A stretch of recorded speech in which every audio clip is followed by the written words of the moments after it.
அந்த நாள் ஜனவரி 18, 2025 ஹைதராபாத்தில் இருக்க மீர்பேட் போலீஸ் ஸ்டேஷனுக்கு பதட்டத்தோடையும் கவலையோடையும் வந்த வயசான அம்மா ஒருத்தவங்க அந்த ஸ்டேஷனோட இன்ஸ்பெக்டரை பார்த்து கண் கலங்கியபடி, என்னோட பொண்ணை 2 நாளா காணோம், தயவு செய்து அவளை கண்டுபிடிச்சு கொடுங்க அப்படின்னு கேட்குறாங்க. தன்னோட 2 பேர பசங்களையும் கையை பிடிச்சு கூடவே கூட்டிட்டு வந்திருந்த அந்த அம்மாவை கொஞ்சம் ஆஸ்வாசப்படுத்தின அந்த இன்ஸ்பெக்டர், முதல்ல நீங்க உட்காருங்க, உங்க பேர் என்ன அப்படின்னு கேட்கிறாரு. அதுக்கு அவங்க, என் பேரு சுப்பம்மா, என் பொண்ணை 2 நாளா காணோம், அவளை கண்டுபிடிச்சு கொடுங்க சார் அப்படின்னு மறுபடியும் அதையே சொல்றாங்க. இதை கேட்ட இன்ஸ்பெக்டர், உங்க பொண்ணோட பேரு, வயசு, அப்புறம் அவங்க என்ன பண்ணிட்டு இருந்தாங்க, இதையெல்லாம் கொஞ்சம் தெளிவா சொல்லுங்க அப்படின்னு கேட்கிறாரு. அதுக்கு சுப்பம்மா, என் பொண்ணுக்கு 35 வயசு ஆயிடுச்சு, 13 வருஷத்துக்கு முன்னாடி கல்யாணமாகி அவளோட புருஷன் கூட ஜிலேலா கூடால இருக்க வெங்கடேஸ்வரா காலனில ஒன்னா வாழ்ந்துட்டு இருந்தாங்க. அவளை 2 நாளா காணோம் அப்படின்னு சொன்னவங்க அவங்க கூட இருந்த 2 குழந்தைகளையும் காட்டி, சங்கராந்தி லீவுக்காக இந்த 2 குழந்தைகளையும் என் வீட்டுல விட்டுட்டு போன இவங்க அம்மாவை இன்னும் பார்க்காததால 2 பேரும் ரொம்பவே ஏங்கி போயிருக்காங்க, தயவு செய்து சீக்கிரமா என் பொண்ணை கண்டுபிடிச்சு கொடுங்க அப்படின்னு சொல்லி அழ ஆரம்பிக்கிறாங்க.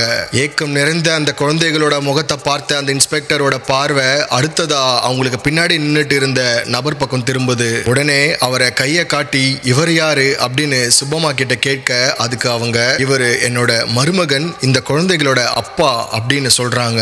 அடுத்ததா இன்ஸ்பெக்டர் அவர்கிட்ட, என்ன ஆச்சு, உனக்கும் உன் மனைவிக்கும் ஏதாவது சண்டையா, நீதான் அவங்கள அடிச்சு துரத்தி விட்டுட்டியா அப்படின்னு எரிச்சலோட கேட்கிறாரு. அதுக்கு அந்த நபர், என் பேரு குருமூர்த்தி, நான் எக்ஸ் ஆர்மி மேன், இப்ப காஞ்சன்பாக்ல இருக்க DRDOல சேஃப்டி கார்டா ஒர்க் பண்றேன் அப்படின்னு சொல்ல, உடனே அந்த இன்ஸ்பெக்டர், உட்காருங்க சார் அப்படின்னு சொல்றாரு. அதுக்கு, பரவாயில்ல இருக்கட்டும்னு சொன்ன குருமூர்த்தி, என் மனைவி பேரு புட்டா வெங்கடா மாதவி, நானும் என் மனைவியும் நல்லா சந்தோஷமா தான் வாழ்ந்துட்டு இருந்தோம். கணவன் மனைவிக்கு நடுவுல சாதாரணமா வரக்கூடிய சின்ன சின்ன சண்டைகள் தான் எங்களுக்குள்ளேயும் வரும். அதே மாதிரி தான் ஜனவரி 16ஆம் தேதி என் மாமியார் வீட்டுக்கு போயிட்டு வந்த பிறகு எனக்கும் என் மனைவிக்கும் ஒரு சின்ன சண்டை வந்துச்சு. அந்த சண்டையில அவ என்கிட்ட கோச்சிக்கிட்டு வீட்டை விட்டு போயிட்டா அப்படின்னு சொல்றாரு. இதை கேட்ட இன்ஸ்பெக்டர், அப்படி கோச்சிக்கிட்டு வீட்டை விட்டு போனவங்களை 2 நாள் ஆகியும் நீங்க தேடலையா அப்படின்னு கேட்க, அதுக்கு குருமூர்த்தி, சங்கராந்தி லீவ்ல இருந்து என்னோட 2 பிள்ளைகளும் என் மாமியார் வீட்டுல இருந்தாங்க, சோ என்கிட்டயும் கோச்சிக்கிட்டு போன என்னோட மனைவியும் அங்கதான் போயிருப்பா, அவளாவே குழந்தைகளை கூட்டிட்டு வருவான்னு நினைச்சேன் அப்படின்னு சொன்னாரு. இதை கேட்ட இன்ஸ்பெக்டர், நீங்க சொன்ன விஷயங்களை ஒரு கம்ப்ளைண்டா எழுதி உங்க மனைவியோட போட்டோ அண்ட் டீடைல்ஸை கொடுத்துட்டு போங்க, ஏதாவது தகவல் கிடைச்சா கால் பண்றேன் அப்படின்னு சொல்றாரு. இதுக்கப்புறம் அவங்க கொடுத்த கம்ப்ளைண்டை எழுதி வாங்கின போலீஸ் லேடி மிஸ்ஸிங் கேஸ் அப்படின்னு ரெஜிஸ்டர் பண்றாங்க. உடனடியா இன்வெஸ்டிகேஷனை ஸ்டார்ட் பண்ணவங்க முதல் வேலையா குருமூர்த்தியோட வீடு இருக்க ஏரியால இருந்து அதுக்கு பக்கத்துல இருக்க பஸ் ஸ்டாண்ட் வரைக்கும் இருந்த எல்லா CCTV கேமராஸையும் செக் பண்றாங்க. அதுல ஏதாவது க்ளூ கிடைக்குமான்னு மணிக்கணக்கா அந்த ஃபுட்டேஜை பார்த்த போலீஸுக்கு குழப்பம் அதிகமானதுதான் மிச்சம். அதே குழப்பத்தோடு ஜனவரி 19ஆம் தேதி குருமூர்த்தியோட வீட்டுக்கு போன இன்ஸ்பெக்டர் அவர்கிட்ட மாதவியோட மொபைல் பத்தி விசாரிக்கிறாங்க. அதுக்கு குருமூர்த்தி, மாதவி வீட்டை விட்டு கிளம்புறப்பவே மொபைலை எடுத்துக்கிட்டு போனதாகவும், ஆனா அவரு மாதவிக்கு கால் பண்ணப்ப மொபைல் சுவிட்ச் ஆஃப்னு வந்ததாகவும் சொல்றாரு. இதனால அவர்கிட்ட இருந்து மாதவியோட போன் நம்பரை வாங்கிக்கிட்டு அங்க இருந்து கிளம்புறாங்க.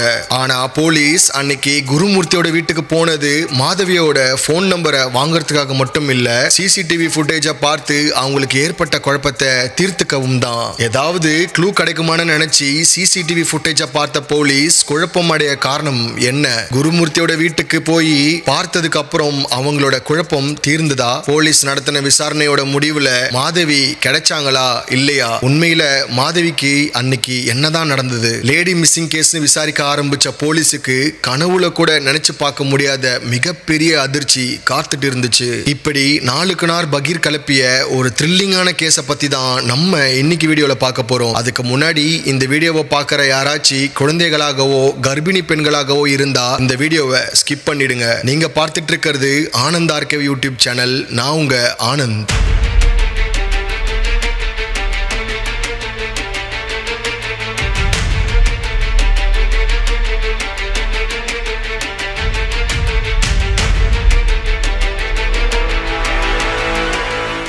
கல்யாணமாகி 13 வருஷம் ஆயிருந்தாலும் டெய்லி ஒரு தடவையாவது தன்னோட அம்மா சுப்பம்மாக்கு கால் பண்ண பேசக்கூடிய பழக்கம் உடையவங்க தான் மாதவி. அப்படிப்பட்ட பொண்ணு 2 நாளா கால் பண்ணாததால சஞ்சலப்பட்ட சுப்பம்மா ஜனவரி 18ஆம் தேதி மாதவிக்கு கால் பண்றாங்க. ஆனா மாதவியோட போன் நம்பர் சுவிட்ச் ஆஃப்னு வருது. சங்கராந்தி லீவ் முடிஞ்சும் குழந்தைகளை கூட்டிட்டு போக மாதவி வராததால சுப்பம்மாவோட மனசுல மாதவிக்கு ஏதோ தப்பா நடந்திருக்குன்னு ஒரு இன்ஸ்டிங் தோணு இருக்கு. பொதுவா நம்ம எல்லாருக்குமே இது மாதிரியான அப்நார்மல் சிச்சுவேஷன்ல நம்ம மனசுல இன்ஸ்டிங் கிரியேட் ஆகிறது நேச்சரான விஷயம் தான். சோ ப்ளீஸ் வியூவர்ஸ், அந்த இன்ஸ்டிங்க்ட அலட்சியப்படுத்தாம கட்டாயமா அதுக்கு ரியாக்ட் பண்ணுங்க.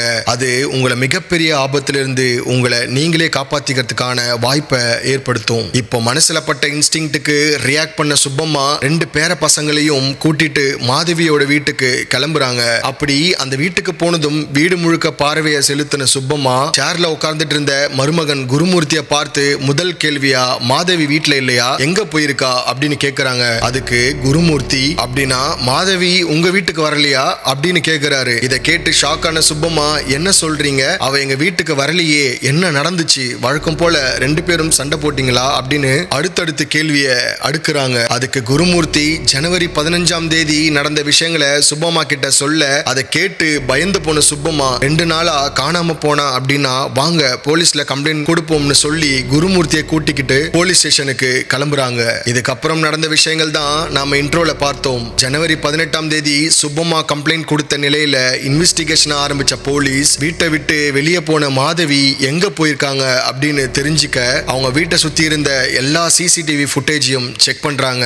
ஆனா அதுல ஜனவரி 15ஆம் தேதி மாதவியும் குருமூர்த்தியும் வீட்டுக்குள்ள போனது ரெக்கார்ட் ஆயிருந்ததே தவிர அதுக்கப்புறம் மாதவி வீட்டை விட்டு வெளியே போறது மாதிரியான ஃபுட்டேஜஸ் ரெக்கார்ட் ஆகவே இல்லை. இதை பார்த்த போலீஸ் அப்படின்னா மாதவி வீட்டை விட்டு வெளியே போகல அப்படிங்கறத தெரிஞ்சுக்கிறாங்க. இதுக்கப்புறம் குருமூர்த்தி மாதவிய வீட்டுக்குள்ளேயே வச்சுக்கிட்டு பொய் சொல்றாரோ அப்படின்னு நினைச்ச போலீஸ் அவர் ஏன் இப்படி பண்ணணும் அப்படிங்கிற குழப்பத்தோட நேரா குருமூர்த்தியோட வீட்டுக்கு போறாங்க. அவர் மேல வந்த சந்தேகத்தை குருமூர்த்தி கிட்ட காட்டிக்காத போலீஸ் மாதவியோட மொபைல் நம்பரை வாங்குற சாக்கல அந்த வீடு முழுக்க நோட்டமிடுறாங்க. ஆனா அங்க மாதவி இல்ல அப்படின்னு கன்ஃபார்ம் பண்ண போலீஸ் மேற்கொண்டு அங்க வேற எதுவும் ஸ்ட்ரேஞ்சா நடக்கல அப்படிங்கறதையும் தெரிஞ்சுக்கிறாங்க. சோ போலீஸ் எதிர்பார்த்த எந்த துப்பும் குருமூர்த்தியோட வீட்டுல இருந்து கிடைக்காத நிலையில அவர்கிட்ட இருந்து கலெக்ட் பண்ண மாதவியோட போன் நம்பரை டெலிகம்யூனிகேஷன் டிபார்ட்மெண்ட்டுக்கு அனுப்பி வைக்கிறாங்க. ஆனாலும் போலீஸுக்கு குருமூர்த்தி மேல இருந்த டவுட் குறையவே இல்லை. சோ குருமூர்த்தி பத்தியும் மாதவி பத்தியும் அக்கம் பக்கத்துல விசாரிக்கிறாங்க. அப்படி விசாரிச்சதுல அவங்க வீட்டுக்கு பக்கத்துல இருந்த எல்லாருமே சொல்லி வச்ச மாதிரியே ஒரே விஷயத்த சொல்றாங்க. அதாவது மிலிட்டரியில இருந்த குருமூர்த்தி மாதவியோட நடத்தையில சந்தேகப்பட்டு தான் 5 வருஷத்துக்கு முன்னாடி வாலண்டரி ரிட்டையர்மெண்ட்டை வாங்கிட்டு இங்க வந்ததா சொல்லியிருக்காங்க. அது மட்டும் இல்லாம அடிக்கடி 2 பேரும் சண்டை போட்டுக்குவாங்க அப்படின்னும் அந்த சண்டையில குருமூர்த்தி மாதவிய பயங்கரமா அடிப்பார் அப்படின்னும் சொல்லியிருக்காங்க. இந்த விஷயங்களை எல்லாம் நெய்பர்ஸ் மூலமா தெரிஞ்சுக்கிட்ட போலீஸுக்கு குருமூர்த்தி மேல இருந்த டவுட் கொஞ்சம் கொஞ்சமா அதிகமானது. சரியா அந்த நேரத்துல இன்ஸ்பெக்டரோட மொபைல் ரிங் ஆக அதை அட்டெண்ட் பண்ணி பேசினவரு வேகமா குருமூர்த்தியோட வீட்டை நோக்கி ஓட அவருக்கு பின்னாடியே கான்ஸ்டபிள்ஸும் ஓடுறாங்க. அப்படி அறக்க பறக்க குருமூர்த்தியோட வீட்டுக்குள்ள போன இன்ஸ்பெக்டர் குருமூர்த்தியோட சட்டையை பிடிச்சு மரியாதையா சொல்லு, மாதவி எங்க, அவங்கள என்ன பண்ண அப்படின்னு கோவத்தோட கேக்குறாரு. உடனே எனக்கு ஒன்னும் தெரியாதுன்னு சொன்ன குருமூர்த்தி ஆரம்பத்துல சொன்ன அதே விஷயத்த அச்சு பிசுறாம போலீஸ் கிட்ட சொல்ல ஆரம்பிக்கிறாரு. அதை கேட்டு கடுப்பான போலீஸ் கான்ஸ்டபிள்ஸ் கிட்ட மாதவியோட போன் இங்கதான் இருக்கு, நல்லா தேடுங்க அப்படின்னு சொல்ல அவங்களும் வீடு ஃபுல்லா சல்லடை போட்டு தேட ஆரம்பிக்கிறாங்க. எஸ், டெலிகம்யூனிகேஷன் டிபார்ட்மெண்ட்ல இருந்து தான் இன்ஸ்பெக்டருக்கு கால் வந்திருக்கு. அதுல பேசின ஆபீசர் மாதவியோட மொபைல் கடைசியா சுவிட்ச் ஆஃப் ஆன இடம் அப்படின்னு சொல்லி கொடுத்த அட்ரஸ் குருமூர்த்தியோட வீட்டு அட்ரஸ். இப்ப டெலிகம்யூனிகேஷன் ஆபீசர் சொன்ன மாதிரியே மாதவியோட மொபைல் அந்த வீட்டுல இருந்து கண்டுபிடிக்கப்படுது. இதுக்கப்புறம் ஒரு கேள்வியும் கேட்காம போலீஸ் குருமூர்த்திய சந்தேகத்தின் பேர்ல அரெஸ்ட் பண்றாங்க. அங்க இருந்து குருமூர்த்திய மீர்பேட் போலீஸ் ஸ்டேஷனுக்கு கூட்டிட்டு போன இன்ஸ்பெக்டர் உடனடியா அவன் கிட்ட விசாரணைய ஆரம்பிக்கிறாரு. முதல் கேள்வியா மாதவிய எங்க வச்சிருக்க அப்படின்னு கேட்ட கேள்விக்கு குருமூர்த்தி வழக்கம் போல எனக்கு ஒண்ணுமே தெரியாது அப்படின்னு சொல்றான். அதுக்கப்புறம் அந்த சிசிடிவி ஃபுட்டேஜஸ குருமூர்த்தி கிட்ட காட்டின போலீஸ் இன்ஸ்பெக்டர் நீ நல்லா மாட்டிக்கிட்ட, ஒழுங்கா உண்மையை சொல்லுன்னு மிரட்டும் தோணில கேட்கிறாரு. அப்பவும் எதுவும் பேசாம மௌனம் சாதிச்ச குருமூர்த்தி கிட்ட அவன் வீட்டுல இருந்து எடுத்த மாதவியோட போனை காட்டி மாதவியோட போனை உன் வீட்லயே வச்சுக்கிட்டு மாதவி வீட்டை விட்டு போறவ அதை அவங்களே எடுத்துக்கிட்டு போயிட்டதா போய் சொல்லியிருக்க, எல்லா விஷயங்களும் எங்களுக்கு தெரிஞ்சிருச்சு தெரிஞ்சிருச்சு, இதுக்கு மேல உன்னால தப்பிக்க முடியாது அப்படின்னு சொன்ன இன்ஸ்பெக்டர் மாதவிய எங்க ஒளிச்சு வச்சிருக்க, ஏன் இந்த மிஸ்ஸிங் டிராமான்னு அடுத்தடுத்த கேள்விகளை கேட்கிறாரு. ஆனா இன்ஸ்பெக்டர் கேட்ட ஒரு கேள்விக்கு கூட குருமூர்த்தி பதில் சொல்லவே இல்லை. இதனால குருமூர்த்தியோட வாயை திறக்க வைக்க நினைச்ச போலீஸ் அவங்களுக்கே உரிய பாணியில விசாரிக்க ஆரம்பிக்கிறாங்க. அந்த ஸ்பெஷல் ட்ரீட்மெண்ட்டுக்கு நடுவுல நான் எல்லாத்தையும் சொல்லிடுறேன் அப்படின்னு சொன்ன குருமூர்த்தி, மாதவி இப்போ உயிரோட இல்ல, நான் அவளை கொன்னுட்டேன் அப்படின்னு சொல்றான். இதை கேட்டு ஷாக் ஆன போலீஸ், என்னது கொன்னிட்டியா, ஏன் கொன்ன அப்படின்னு பதட்டத்தோட கேட்க, அதுக்கு குருமூர்த்தி, நான் மிலிட்டரியில இருந்த நாட்கள்ல அவளுக்கு கால் பண்றப்ப எல்லாம் லைன் பிஸின்னு வரும், இதை அவ கிட்ட கேட்டதுக்கு அவ நான் ஃப்ரெண்ட்ஸ் கூட பேசிட்டு இருந்தேன் அப்படின்னு சொல்லுவா. ஆனா ஒரு கட்டத்துல மாதவி அவளோட ஆண் நண்பர்களோட தான் மணிக்கணக்கா பேசுறான்னு எனக்கு தெரிய வந்துச்சு. அது எனக்கு சுத்தமா பிடிக்காம போக நான் அவளை பலமுறை கண்டிச்சிருக்கேன். பட் அவளை கண்காணிக்கிறதுக்காக தான் நான் ஆர்மியில இருந்து VRS வாங்கிட்டு இங்க வந்தேன். அப்படி நான் வந்ததுக்கு அப்புறமும் மாதவி ஆண் நண்பர்களோட பேசுறத கண்டினியூ பண்ணிட்டு இருந்தா. இதனால எங்களுக்குள்ள அடிக்கடி சண்டை வரும். அப்படிதான் ஜனவரி 16ஆம் தேதியும் எங்களுக்குள்ள வாக்குவாதம் ஸ்டார்ட் ஆச்சு. நான் எதை செய்யாதுன்னு அவகிட்ட சொல்றேனோ அதை தான் செய்வேன்னு அடம்பிடிச்ச மாதவி மேல எனக்கு பயங்கரமா கோவம் வந்துச்சு. அந்த கோவத்துல அவளை பிடிச்சு தள்ளி விட்டேன். அந்த ஃபோர்ஸ்ல அவ சுவத்துல முட்டி மயங்கிட்டா. அதுக்கப்புறமும் என்னோட கோவம் குறையல. அதனால அவ நெஞ்சு மேல ஏறி உக்காந்து அவ கழுத்தை நெரிச்சு அவளை கொன்னுட்டேன் அப்படின்னு சொல்லி மொத்த போலீஸ் ஸ்டேஷனையும் அதிர வைக்கிறான். லேடி மிஸ்ஸிங் கேஸ் அப்படின்னு ஸ்டார்ட் ஆன கேஸ் சட்டுன்னு மர்டர் கேஸா ட்ராக் மாறினது ஆந்திரா போலீஸுக்கு மிகப்பெரிய ஷாக்க கொடுக்குது. குருமூர்த்தி சொன்னதை அதிர்ந்து போய் கேட்டுட்டு இருந்த இன்ஸ்பெக்டர், அப்படின்னா மாதவியோட பாடிய என்ன பண்ண அப்படின்னு கேட்கறாங்க. அதுக்கு குருமூர்த்தி, நான் அவளோட பாடிய கட் பண்ணி அதை சின்ன சின்ன பாலித்தீன் பேக்ல போட்டு மீர்பெர் லேக்ல இருக்க ஒரு குப்பை தொட்டியில போட்டுட்டேன் அப்படின்னு ரொம்பவே சாதாரணமா சொன்னவன், அதுக்கப்புறம் அந்த குப்பை தொட்டியில இருந்த குப்பைகளை கார்பரேஷன் லாரியில எடுத்துட்டு போறத நான் மறைஞ்சிருந்து பார்த்துட்டு தான் வீட்டுக்கு வந்தேன் அப்படின்னு சொல்லி போலீஸுக்கு அடுத்த அதிர்ச்சியை கொடுத்திருக்கான். இதை கேட்டு மீர்பெட் லேக் ஏரியால இருக்க ஒரு குப்பை தொட்டியும் விடாம தேடின போலீஸ் அங்க எதுவும் கிடைக்காத நிலையில கார்பரேஷன் காரங்க குப்பையை போடுற கார்பேஜ் டம்ப்லையும் செக் பண்றாங்க. ஆனா அங்கேயும் குருமூர்த்தி சொன்ன மாதிரி எந்த பாலித்தீன் பேக்கும் போலீஸ் கைக்கு கிடைக்கல. இப்ப குருமூர்த்தி பொய் சொல்லியிருக்கான் அப்படிங்கறத தெரிஞ்சுக்கிட்ட போலீஸ் உடனடியா மீர்பெட் போலீஸ் ஸ்டேஷனுக்கு கிளம்புறாங்க. மறுபடியும் குருமூர்த்தி கிட்ட விசாரணையை ஆரம்பிச்ச இன்ஸ்பெக்டர், மரியாதையா உண்மையை சொல்லு, மாதவியோட பாடிய என்னதான் பண்ண அப்படின்னு கோவத்தோட கேட்கிறாரு.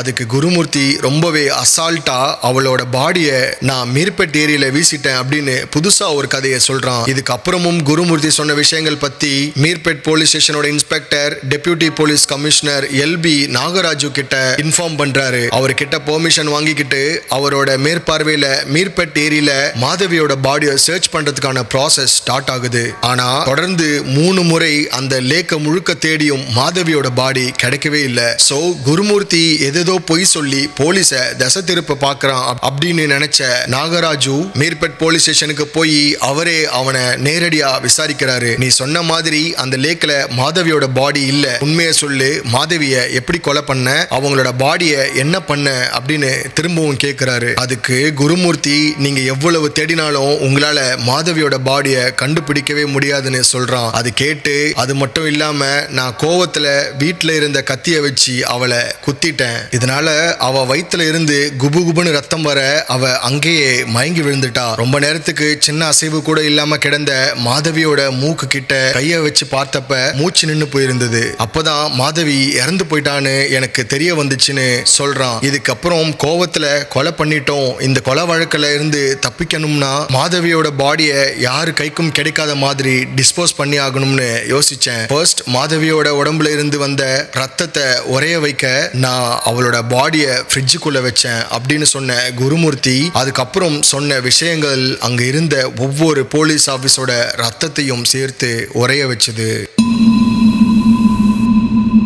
எக்காரணத்தை கொண்டும் போலீஸ் கிட்ட மாட்டிக்கவே கூடாது அப்படின்னு நினைச்ச குருமூர்த்தி என்ன பண்ணிருக்கான் அப்படின்னா, மாதவியோட பாடிய ஃப்ரிட்ஜுக்குள்ள வச்சுட்டு எப்படி சேஃபா பாடியை டிஸ்போஸ் பண்றதுன்னு தெரிஞ்சுக்க பொறுமையா உட்கார்ந்து சில ஹாலிவுட் சீரீஸ் அண்ட் கிரைம் மூவிஸை பார்த்திருக்கான். அதுக்கப்புறம் படத்துல பார்த்த விஷயங்களை சக்சஸ்ஃபுல்லா பண்ண முடியுமா அப்படிங்கறத தெரிஞ்சுக்க ஒரு ட்ரையல் பார்த்திருக்கான். எஸ், தெருவுல தெரியிற ஒரு நாயை அடிச்சு கொன்னு அந்த நாயோட பாடிய பீஸா வெட்டி அதை அதை குக்கர்ல போட்டு நல்லா வேக வச்சிருக்கான். இதனால அந்த நாயோட சதையெல்லாம் கூழாகி எலும்பெல்லாம் தனியா வந்திருக்கு. இதுக்கப்புறம் அதை ஒரு கேரி பேக்ல எடுத்துக்கிட்டு போய் மீர்பெட் லேக்ல டிஸ்போஸ் பண்ணிருக்கான். இதை சக்சஸ்ஃபுல்லா செஞ்சு முடிச்ச குருமூர்த்தி மாதவியோட பாடியையும் இதே மாதிரி டிஸ்போஸ் பண்ணலாம்னு டிசைட் பண்றான். சோ மாதவியோட பாடியை கட் பண்றதுக்காக ஒரு பட்சர் நைஃப், அதாவது கறிக்கடையில கறி வெட்ட யூஸ் பண்ற ஒரு பெரிய கத்திய வாங்கியிருக்கான். அதுக்கப்புறம் ஃப்ரிட்ஜ்ல இருந்த பாடியை வெளியெடுத்தவன் அதை பாத்ரூம்க்கு இழுத்துட்டு போய் குட்டி குட்டி பீஸா வெட்டி இருக்கான். அதுக்கப்புறம் அதை குக்கர்ல போட்டு நல்லா வேக வச்சு பார்த்திருக்கான். ஆனா அது அவன் நினைச்ச மாதிரி கூழாகல. சோ வெந்து போன சத துண்டுகள்ல வெயில்ல காய வச்சு மிக்சியில போட்டு பவுடரா மாத்திருக்கான். அது மட்டும் இல்லாம சதையோட ஒட்டி இருந்த எலும்புகளை தனியா பிரிச்சு எடுத்து அதை ஆட்டுக்கால்ல இடிச்சு பொடியாக்கி இருக்கான். ஜனவரி 15ஆம் தேதி நைட் இந்த வேலைகளை ஆரம்பிச்சவன் 17ஆம் தேதி காலையில வரைக்கும் கண்டினியூஸா இதையே பண்ணிட்டு இருந்திருக்கான். இதே மாதிரி யாருக்கும் சந்தேகம் வரக்கூடாது அப்படிங்கறதுக்காக 10 லிட்டர்ஸ் பெயிண்ட் பக்கெட்ல கொஞ்சம் கொஞ்சமா பாடி பார்ட்ஸ் எடுத்துக்கிட்டு போய் மீர்பெட் ஏரியில கரைச்சி டிஸ்போஸ் பண்ணதா டிசிபி நாகராஜு கிட்ட சொல்லியிருக்கான். குருமூர்த்தி சொன்னதை எல்லாம் கேட்டுட்டு இருந்த போலீஸ் டீம் வேர்த்து வெடுவெடுத்து போறாங்க. இதுக்கப்புறம் இந்த விஷயத்தை ஃபாரன்சிக் டீமுக்கு இன்ஃபார்ம் பண்ண நாகராஜு அவரோட போலீஸ் டீம் ரெண்டா பிரிச்சு ஒரு டீம் மீர்பெட் ஏரியால இன்னொரு தடவை டீப் சர்ச் பண்ண சொல்லி அனுப்புறாரு. அண்ட் இன்னொரு டீம் கூட சேர்ந்து குருமூர்த்தியோட வீட்டுக்கு போன நாகராஜு ஹால், கிச்சன், பெட்ரூம், பாத்ரூம்னு ஒரு இடம் விடாம சர்ச் பண்ண ஆரம்பிக்கிறாரு. பட் வீடு ஃபுல்லா தேடியும் அவங்களுக்கு குருமூர்த்தி கொலை பண்ண யூஸ் பண்ண கத்திய தவிர வேற எதுவும் கிடைக்கல. அதே சமயம் அந்த வீட்டுல ட்ரேசஸை கலெக்ட் பண்ண ஆரம்பிச்ச ஃபாரன்சிக் டீமுக்கு எந்த ஒரு எவிடன்ஸும் கிடைக்கல. இதுக்கப்புறம் குருமூர்த்தி கொடுத்த கன்ஃபெஷனை வச்சு பாத்ரூம் ஏரியா இன்ச் பை இன்ச்சா எக்ஸாமின் பண்ணப்படுது. கண்டிப்பா அங்க ஏதாவது ஃபிங்கர் பிரிண்ட்ஸ், பிளட் ஸ்டெயின்ஸ் மாதிரியான சயின்டிபிக் எவிடன்ஸ் கிடைக்கும்னு எதிர்பார்த்த ஃபாரன்சிக் டீமுக்கு ஏமாற்றத்தை தவிர அங்க வேற எந்த எவிடன்ஸுமே கிடைக்கல. சோ இதெல்லாம் வச்சு பார்த்தா குருமூர்த்தி கண்டிப்பா மாதவிய இந்த வீட்டுல வச்சு கொலை பண்ணிருக்கவோ அந்த பொண்ணோட பாடியை அங்க வச்சு கட் பண்ணிருக்கவோ வாய்ப்பு இல்லைன்னு நாகராஜு கிட்ட சொல்றாரு. பிகாஸ் இறந்த பிணத்தை வெற்றப்ப அதுல இருந்து சிதற சதை துணுங்களும் ரத்த துளிகளும் கண்டிப்பா ஃபாரன்சிக் எக்ஸாமினிங்ல மாட்டும். ரொம்பவே கிளவரா கொலை பண்ணி மறைச்சிட்டோம் அப்படின்னு நினைக்கிற கொலையாளி கூட போலீஸ் கிட்ட மாட்டிக்கிறது இந்த ஒரு பாயிண்ட்ல தான். பட் இந்த கேஸை பொறுத்த வரைக்கும் கிரைம் சீன்ல இருந்து அப்படி எதுவுமே கிடைக்கல. அது மட்டும் இல்லாம போலீஸ் டீம் குருமூர்த்தியோட வீட்டுல இருந்து கலெக்ட் பண்ண கத்திய ஃபாரன்சிக் லேப்ல அனுப்பி வச்சிருந்தாங்க. ஆனா அந்த கத்தியிலையும் எந்த பிளட் ஸ்டெயின்ஸும் இல்லைன்னு ரிப்போர்ட் வந்திருக்கு. இதெல்லாம் ஒரு பக்கம் இருக்க மீர்பெட் லேக்ல சர்ச் பண்ண போலீஸ் டீமும் அங்க இருந்து எந்த எவிடன்ஸும் இல்லைன்னு நாகராஜு கிட்ட சொல்றாங்க. சோ முதல் கட்ட விசாரணையோட முடிவுல குருமூர்த்தி கொடுத்த கன்ஃபெஷனையும் ஃபாரன்சிக் ஆபீசர்ஸ் கொடுத்த ரிப்போர்ட்டும் ஒண்ணுக்கு ஒண்ணு முரணா இருக்கிறத மேஜிஸ்ட்ரேட் கிட்ட சொன்ன டிசிபி நாகராஜு குருமூர்த்தியை மேற்கொண்டு விசாரிக்க பெர்மிஷன் கேட்கிறாரு. நாகராஜுவோட இந்த ரிக்வெஸ்ட மேஜிஸ்ட்ரேட் அக்செப்ட் பண்ண போலீஸ் அவனை ஜுடிஷியல் கஸ்டடியில எடுக்கிறாங்க. இதுக்கப்புறம் ஜனவரி 21ஆம் தேதி குருமூர்த்தி கிட்ட மறுபடியும் விசாரிக்க ஆரம்பிச்ச நாகராஜு முதல் கேள்வியா மாதவியோட பாடியை டிஸ்போஸ் பண்ணதுக்கு அப்புறம் நீ உன் வீட்டை நல்லா கிளீன் பண்ணிருப்ப போலயே அப்படின்னு கேட்கிறாரு. அதுக்கு குருமூர்த்தி ஆமா, ரத்த வாடையை வச்சே போலீஸ் கொலையை கண்டுபிடிச்சிடுவாங்கன்னு எனக்கு நல்லாவே தெரியும். அதனால வீடு ஃபுல்லா கெமிக்கலை வச்சு வாஷ் பண்ணிட்டேன். அண்ட் அதே கெமிக்கலை வச்சு மாதவிய கொலை பண்ண யூஸ் பண்ண கத்தியையும் கிளீன் பண்ணிட்டேன் அப்படின்னு சொல்லியிருக்கான். அது மட்டும் இல்லாம போலீஸ் கிட்ட ரீசெண்டா ரிலீஸ் ஆன ஒரு மலையாளம் மூவியோட பேரை சொன்ன குருமூர்த்தி அந்த மூவியை பார்த்து தான் எப்படி எவிடன்ஸை கலைக்கிறது அப்படிங்கறத கத்துக்கிட்டதா சொல்லியிருக்கான். கிரைம் சீன்ல, அதாவது குருமூர்த்தியோட வீட்டுல தான் எந்த எவிடன்ஸும் கிடைக்கல. லேக்லயாவது ஒரு சின்ன எலும்பு துண்டாவது கிடைக்கும்னு பார்த்தா அங்கேயும் மாதவியோட டெட் பாடியை டிஸ்போஸ் பண்ணதுக்கான எந்த ஒரு தடயமும் கிடைக்கல. சோ எப்படியாவது எவிடன்ஸை கலெக்ட் பண்ணியே ஆகணும்னு நினைச்ச ஆந்திரா போலீஸ் வேற ஸ்டேட்ல இருக்க, குறிப்பா இதுக்கு முன்னாடி நடந்த இதே மாதிரியான கிரிட்டிக்கல் கேசஸை ஹேண்டில் பண்ண எக்ஸ்பீரியன்ஸ் இருக்க ஃபாரன்சிக் டீம் கிட்ட ஹெல்ப் கேட்கறாங்க. மறுபடியும் கிரைம் சீன்ல பல மணி நேரம் சர்ச் பண்ண இந்த ஸ்பெஷல் ஃபாரன்சிக் டீம் அந்த வீட்டுல இருந்த வாட்டர் ஹீட்டர்ல இருந்து ஒரு நீளமான முடிய கலெக்ட் பண்றாங்க. ஆனா அந்த முடி மாதவியோட முடியாவே இருந்தாலும் அதை ஒரு சாலிட் எவிடன்ஸா எடுத்துக்க முடியாது. பிகாஸ் மாதவி பல வருஷமா வாழ்ந்த அவங்களோட வீட்டுல அவங்க முடி இருக்கிறது ரொம்பவே சாதாரணமான விஷயம் தானே. இருந்தாலும் இந்த கேஸ்ல வேற எந்த எவிடன்ஸும் கிடைக்காத நிலையில ஃபாரன்சிக் டீமுக்கு இப்ப முடி கிடைச்சத போலீஸ் அவ்வளவு சாதாரணமா விட விரும்பல. சோ அந்த முடிய குருமூர்த்தி கிட்ட காட்டின நாகராஜு, இது மாதவியோட முடி, இது எப்படி வாட்டர் ஹீட்டருக்குள்ள மாட்டுச்சு அப்படின்னு கேட்கிறாரு. இந்த கேள்விக்கு பதில் சொல்ல வாயை திறந்த குருமூர்த்தி புதுசா ஒரு கதையை சொல்ல ஆரம்பிக்கிறான். எப்படியும் எனக்கு தெரியாதுன்னு தான் சொல்ல போறான் அப்படின்னு நினைச்சு இந்த கேள்வியை கேட்ட நாகராஜுக்கு குருமூர்த்தி இப்ப சொன்ன விஷயத்த கேட்டு தூக்கி வாரி போடுது. அப்படி அவன் இந்த தடவை போலீஸ் கிட்ட என்ன சொல்லியிருக்கான் அப்படின்னா, பாத்ரூம்ல வச்சு மாதவியோட பாடிய கட் பண்ண ஆரம்பிச்சவன் முதல்ல மாதவியோட தலை, 2 கால் 2 கையை வெட்டி எடுத்ததா சொல்லியிருக்கான். அப்புறம் ஒரு பக்கெட்ல தண்ணியை பிடிச்சு அந்த தண்ணியை வாட்டர் ஹீட்டரால கொதிக்க வச்சதாகவும், கட் பண்ண அந்த பார்ட்ஸை அதுல கொஞ்சம் நேரம் போட்டு வேக வச்சதாகவும் சொல்லியிருக்கான். அப்படி தலைய பக்கெட்டுக்குள்ள வச்சப்பதான் அவளோட தலைமுடி அந்த ஹீட்டர்ல சிக்கி இருக்கும் அப்படின்னு ரொம்பவே அசால்ட்டா சொல்லியிருக்கான். இதை கேட்டு கதி கலங்கி போன போலீஸ் குருமூர்த்தி சொல்றத நம்பர்தா வேணாமான்னு குழம்பி போறாங்க. சோ குருமூர்த்தி சொன்னதுல எந்த அளவுக்கு உண்மை இருக்கு அப்படிங்கறத கண்டுபிடிக்க போலீஸ் பல எஃபர்ட்ஸ் போட்டும் ஒரு சின்ன எவிடன்ஸும் கூட கிடைக்கல. இதனால இந்த கேஸ அடுத்த கட்டத்துக்கு மூவ் ஆகாம இப்போ வரைக்கும் இனிஷியல் ஸ்டேஜிலேயே இருக்கு. இதுக்கப்புறம் டிசிபி நாகராஜு குருமூர்த்தி கிட்ட நடத்தின இன்வெஸ்டிகேஷனுக்கான ரிப்போர்ட்டை ராச்சகொண்டாவோட கமிஷனர் ஜி சுதீர் பாபுக்கு சப்மிட் பண்றாரு. இதுக்கு நடுவுல இந்த கேஸ் ஆரம்பிச்சதுல இருந்து பல அதிர்ச்சி வாக்குமூலங்களை கொடுத்த குருமூர்த்திக்கு எப்ப தண்டனை கிடைக்க போகுது, கோர்ட் அவனுக்கு என்ன தண்டனை கொடுக்க போகுது அப்படின்னு press and media police department கிட்ட பல கேள்விகளை கேட்கிறாங்க. அதுக்கு பதில் சொல்ற விதமா ஒரு பிரஸ் மீட் அரேஞ்ச் பண்ண கமிஷனர் ஜி சுதீர் பாபு குருமூர்த்தி கொடுத்த கன்ஃபெஷனை கேட்டு நாங்களே அதிர்ந்து போயிட்டோம். சீக்கிரமாவே இந்த கொலைக்கான கான்கிரீட் எவிடன்ஸை கலெக்ட் பண்ணி கட்ன மனைவியை கொன்ன கொடூரத்தனத்தோட உச்சத்தை காட்டின குருமூர்த்திக்கு தண்டனை வாங்கி கொடுப்போம் அப்படின்னு சொல்லியிருக்காரு. பிகாஸ் இதுதான் நம்ம நாட்டோட சட்டம். குற்றவாளியே செஞ்ச குற்றத்தை ஒத்துக்கிட்டாலும் அதுக்கான எவிடன்ஸ் எங்கன்னு தான் கோர்ட் முதல்ல கேட்கும். யாருக்கு தெரியும், இந்த கேஸ் கடைசி வரைக்கும் எந்த கான்கிரீட் எவிடன்ஸும் கிடைக்காத பட்சத்துல குருமூர்த்தி ரிலீஸ் ஆக கூட வாய்ப்பு இருக்கு. ஒவ்வொரு தடவையும் ஒவ்வொரு கதையை சொல்ற குருமூர்த்தி நிஜமாவே மாதவிய கொன்னாரா இல்லனா வேற எங்கேயாவது மறைச்சு வச்சிருக்காரா அப்படின்னு மாதவியோட பாடி கிடைச்சாதான் தெரியும். ஒருவேளை ஆரம்பத்துல குருமூர்த்தி சொன்ன மாதிரி மாதவி எங்கேயாவது போயிருந்தா, அதாவது உயிரோடு இருந்தா, இந்த கேஸ் எல்லாம் பார்த்து இந்நேரம் திரும்பி வந்திருப்பாங்க. பட் அப்படி எதுவும் நடக்கல. சோ மாதவியோட பாடி கிடைச்சா மட்டும்தான் இந்த கேஸ் ஒரு முடிவுக்கு வரும் அண்ட் குருமூர்த்திக்கு சரியான தண்டனையை கொடுக்க முடியும். இதுக்கான பதில்கள் எல்லாமே நாட்கள் போக போக தான் உலகத்துக்கு தெரிய வரும். இந்த கேஸுக்கான அப்டேட்ஸை தெரிஞ்சுக்க நம்ம சேனலை கண்டினியூஸா வாட்ச் பண்ணுங்க.